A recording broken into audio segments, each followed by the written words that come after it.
Selamat pagi anak-anak ibu semuanya. Bagaimana kabar kalian pagi hari ini? Semoga kita tetap sehat dan semangat ya. Baik, hari ini kita akan bertemu kembali dalam pembelajaran daring kita yang keempat. Kita akan membahas tentang struktur atom dan sistem periodik unsur. Ya, struktur atom dan sistem periodik unsur. Adapun materi yang mau kita bahas adalah keseluruhannya tentang teori atom dan perkembangan model atom, struktur atom, tanda atom, konfigurasi elektron berdasarkan kulit atom, dan sistem periodik unsur. Tetapi pada pertemuan kita pada pagi hari ini, kita hanya membahas satu bagian saja, yaitu yang pertama ini, tentang teori atom dan perkembangan model atom.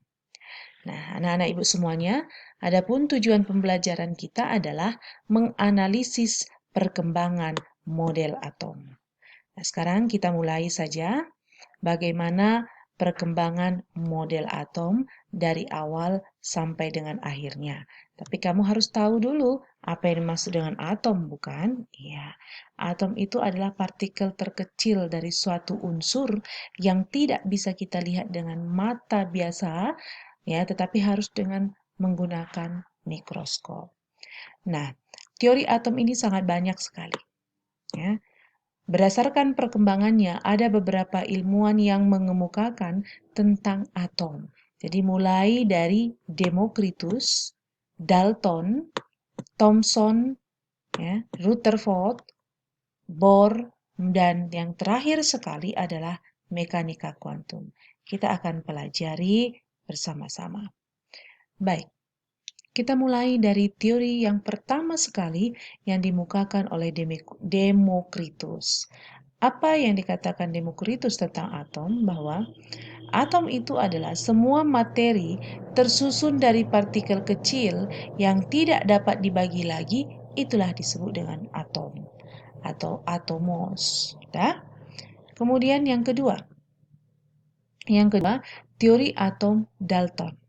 Nah, di dalam teori atom Dalton ini ada sudah beberapa konsep yang dikemukakannya. Ada 4 konsep di sini ya. Yang pertama, unsur terdiri dari partikel dan tidak dapat dibagi lagi yang disebut dengan atom. Atom tidak dapat diciptakan ataupun dimusnahkan.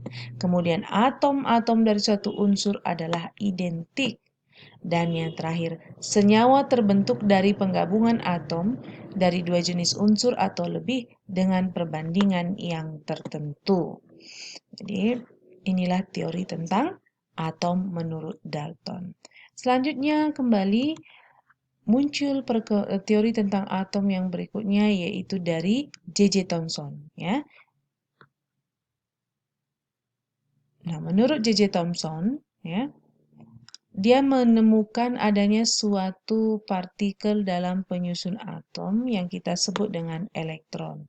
Bagaimana dia bisa memperoleh elektron ini? Ya, berdasarkan percobaan dengan sinar katoda, kemudian ditemukanlah partikel yang bermuatan negatif, yang kita sebut dengan elektron.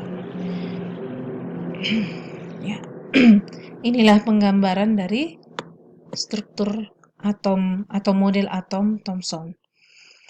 Atom merupakan bola pejal yang bermuatan positif.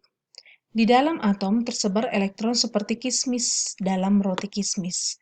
Maka kalau ditanya model atom roti kismis adalah model atom siapa, maka kamu harus ingat ini adalah J.J. Thomson.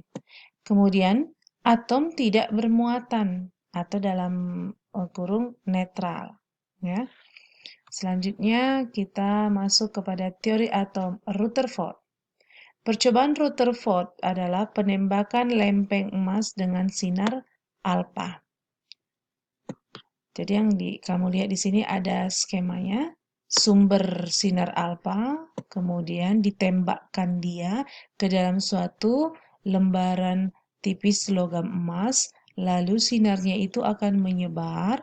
Nah, di sini ada kelihatan satu sinar yang masuk, kemudian lintasan sinar alfa itu diperbesar menjadi seperti ini, dan dia melihat adanya satu partikel yang bertanda positif. ya. Jadi bisa dikatakan bahwa Ernest Rutherford mengatakan atom tersusun dari inti atom, yaitu proton dan neutron, di mana proton bermuatan positif, ya, dan sementara neutron tidak bermuatan, dan elektron bermuatan negatif yang mengelilingi inti. Jadi ini inti atom. Di dalam inti atom ini terdiri partikel proton dan neutron, sedangkan elektron yang ini ya beredar mengelilingi inti. Sebagian besar volume atom merupakan ruang kosong dan atom bersifat netral.